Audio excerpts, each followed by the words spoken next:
Oh, at least makagago. Ako, meron akong mga speedboat. Oh, ayun yung Magat Dam.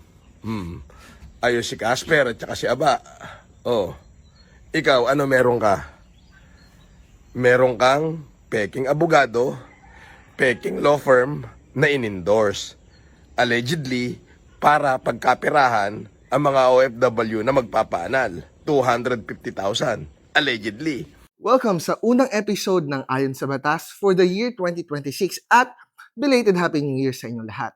Sa ating episode ngayon, makikisawsaw tayo sa issue ni Mark Jason Warnaculahewa o mas kilala sa pangalang Makagago or MJ for short at ni Norman Mangusin also known as Francis Leo Marcos o FLM. Specifically, pag-uusapan natin ngayon yung mga issue na binabato nila sa isa't isa. Halimbawa dyan yung pag-iendorso daw ni Makagago sa isang peking abogado na si The Savvy Filipino Lawyer. Kung hindi nyo kilala si Savvy Filipino Lawyer, huwag kayong mag-alala. Maski ako, hindi ko rin talaga siya kilala kasi hindi naman talaga siya nagpapakita ng muka. In fact, kapag naglalabas ng video si Savvy Filipino Lawyer, boses lang niya ang pinapakita niya sa kanyang mga followers at subscribers. Meron, magpapalegal consult, gusto mag-video call. Naturalmente, maniningil ako. 5,000, very cheap na nga yun. Meron sabi sa akin kanina, hindi, gusto kita puntahan sa opisina para magkakitaan tayo. Bakit? Akala niyo ba sa abogado, patay gutom? Yung isang ganun lang, Ganyan? Ganyan lang ba yan? Ganyan? Pitik-pitik lang? Bibigay kami? Hindi ako salat sa pera. Hindi ako naghahanap ng kliyente. Pero kahit ganun pa man, sumikat si Savvy Filipino Lawyer dahil nakisawsaw siya sa issue ni Norman Mangusin at ni MG. Dahil si Savvy Filipino Lawyer daw ay isa sa mga abogado na tumutulong kay MG para mapakulong si Norman Mangusin. Ayon mismo ito kay MG. Sa laban po na ito, meron pong 4 na abogado ang tumutulong sa akin. In which, mga kahombre ko, yung 3 po ay ayaw nilang pangalanan ko sila kasi gusto nila surprise na lang.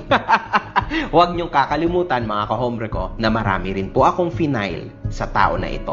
Bakit kamo? Kasi, mga kahombre ko, ayan ang ipinangako ko sa kanya. Pero may isa po akong abogado, mga kahombre ko, na tumutulong din sa akin. Obviously, is part po siya ng aking legal team. Isa po siya sa mga abogado ng The Savvy Filipino Lawyer. So, marami po dyan sila, mga kahombre ko. Pero, isa lang ang tumutulong sa akin sa firm na yan. I am very, very happy. And siya po yung maririnig nyo dito. Kasi at the end of the day, napakarami pong ideas ng aking mga abogado. And siya yung pinik ko lang, para tulungan ako sa content na ito. Pero sa tunay na legal battle sa likod na ito, tulong-tulong po sila. So, good luck, Norman Gusgusin. You are fighting with 4 of the best lawyers that we have. Nagbibigay din po ang Savvy Filipino Lawyer ng mga legal advices. So, you can go and contact them for more information. Ang problema, noong January 7, 2026, lumabas ang balita mula sa Facebook page ni Maria Monica D na video editor daw ni Norman Mangusin na hindi pala talaga tunay na abogado si Savvy Filipino Lawyer. In fact, ayon kay Monica D, ang tunay daw na pangalan ni Savvy Filipino Lawyer ay Susan Yance. At kung hindi nyo kilala si Susan Yance, siya isang peking abogado na nagpakilala bilang Attorney Alice Villanueva at nanghihingi ng pera sa mga OFW kapalit ng mabilis na paglakad ng kanilang annulment. In fact, noong October 11, 2017, hinuli na siya ng mga pulis dahil sa kanyang pagpapanggap bilang abogado at paggamit ng iba't ibang mga pangalan. Ito ang video at mga larawan na kuha sa entrapment operation ng Manila Police District General Assignment and Investigation Section sa nagpakilalang abogado na si Susan Yance noong September 26. Mabilisan na pagpapaanal ng kasal ang umano'y kanyang expertise. Speedy, non-appearance, ganun yung mga niya. Nahikayat ni Yance ang ilang tao sa kanyang Facebook at website na Philippines Annulment Process. 5 biktima ni Yance ang nagsampa ng reklamo sa MPD. Kabilang na isang attorney Alice Villanueva na siyang ginagamit umanong pangalan ni Yance. Ayon pa sa MPD, umabot na sa 15 biktima na loko ni Yance at karamihan ay mga OFW. Humarap naman sa news team si Yance at nilinaw niyang maganda ang kanyang reputasyon. Tama po ba? Lawyer po ba kayo? No. Oo. Pero If I start to, magdodomino yan hanggang taas. Ang tanong natin, si Susan Yance nga ba talaga si savvy Filipino lawyer? Yan ang hindi natin sure kasi hindi naman kino-confirm or dinideny ni savvy Filipino lawyer na siya si Susan Yance. At hindi lang tayo ang nag-iisip kung iisang tao nga ba si savvy Filipino lawyer at si Susan Yance. In fact, si Bungo TV na kaibigan ni savvy Filipino lawyer ay naghahanap din ng kasagutan kung si savvy Filipino lawyer at si Susan Yance ay iisang tao nga ba talaga. Although hindi pa rin niya nakikita ng personal si savvy Filipino lawyer, sinabi niya na kaboses talaga ni Susan Yance si savvy Filipino lawyer. Mukhang mahirap na itong I mean, kahit bigyan ko ito ng pagtingin ng isang kakampi, ang hirap niya min eh. Kasi pag nakapikit ako na ano ko yung video, kaboses talaga ni Atty. Sabi. 'Di ba? Atty. Sabi, shout out, 'di ba? Friend naman natin sa Atty. Sabi. Pero Atty. Sabi, need kasing may address mo to ng maayos. Ano ba talaga yung katotohanan dito? Dahil lumalakas ng issue na hindi daw talaga totoong abogado si savvy Filipino lawyer, tinatanggi na ngayon ni MG na abogado niya si savvy Filipino lawyer. Kung nung una, sinabi ni MG na parte si savvy Filipino lawyer ng kanyang legal team, ngayon ang sinasabi ni MG, tumutulong lang daw si savvy Filipino lawyer sa kanya. Dito sa social media, hindi maikakaila na marami po ang nagvo-volunteer ng legal or otherwise. And tayo, tulad ng sinabi ko ng paulit-ulit, hindi natin yan i-gatekeep mga kahombre ko. Gatasan nyo hanggat kaya nyo. Basta choose your side wisely. Dagdag pa ni MG, para masabing mayroong lawyer-client relationship, dapat daw ay may retainer agreement at may kasulatan. Since wala silang kasulatan ni savvy Filipino lawyer, it means wala daw silang lawyer-client relationship.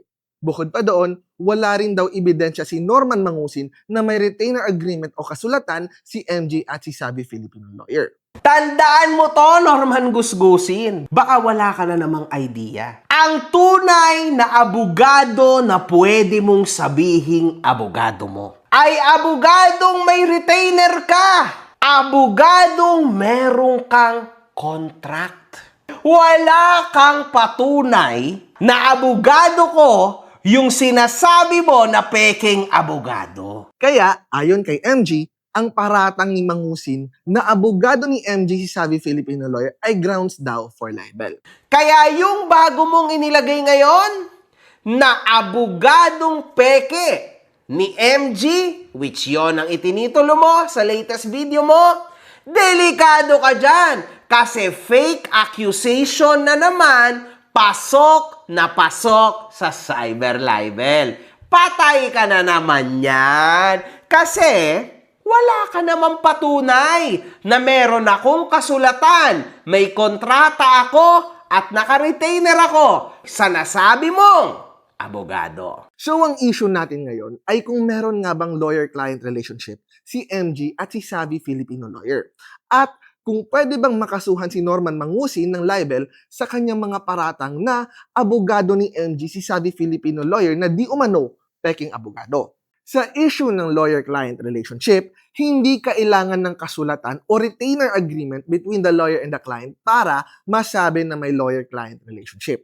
Kasi ayon sa kasong Sison versus Dumlao, sinabi ng Supreme Court na mayroong lawyer-client relationship kapag ang isang abogado ay nagbibigay ng legal representation or assistance or advice sa isang tao regardless kung may written contract or kung may pagbayad ng legal fees.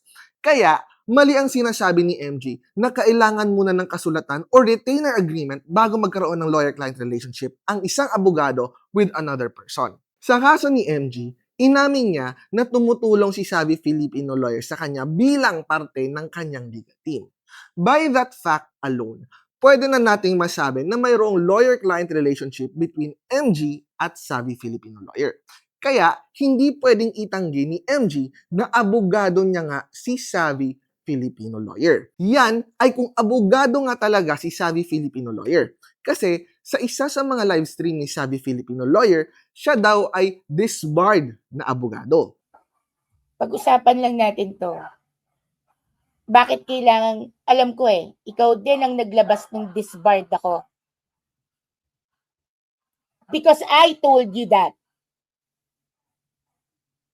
I was clean. Sinabi ko sa'yo yan. And then you told me, don't worry, your secret is safe with me.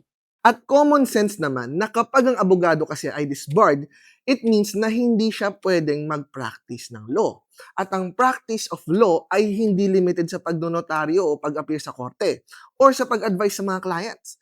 Sa kasong query of Silverio Buffet, sinabi ng Supreme Court na ang practice of law ay ang kahit anong aktibidad na may kinalaman sa application ng batas, legal procedure, knowledge, training, at experience. Sa kaso ni Savvy Filipino Lawyer, hindi niya maitatanggi na she is engaging in the practice of law kahit disbarred siya kasi she is still providing legal advice to the public. And make no mistake that engaging in the practice of law without license is illegal at pwede itong grounds for estafa.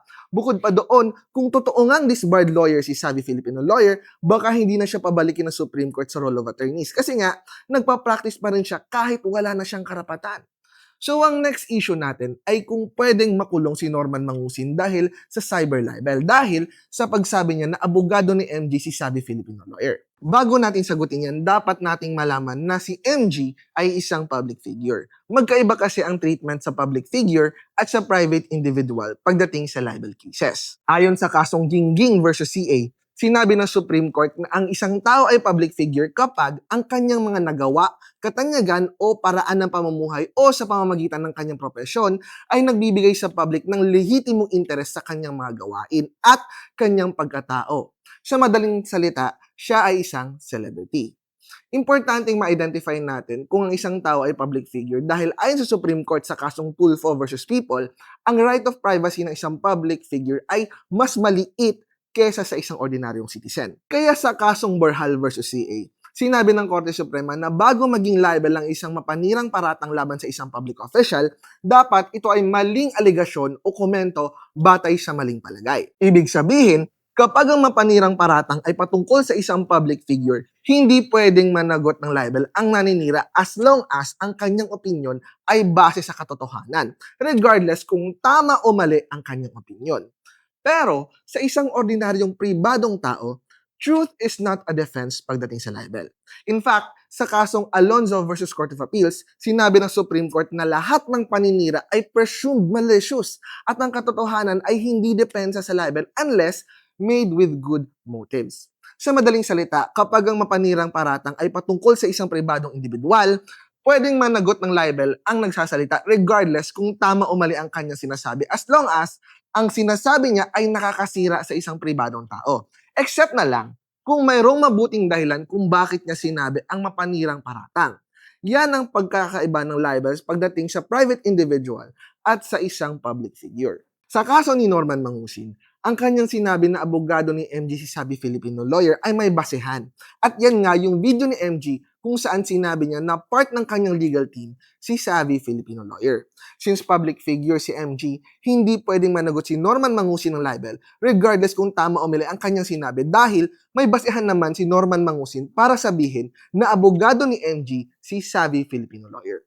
Kaya pagdating sa akusasyon ni Norman Mangusin na abogado ni MG si Savvy Filipino Lawyer, malaki ang tsansa niya na mapawalang sala siya ng korte.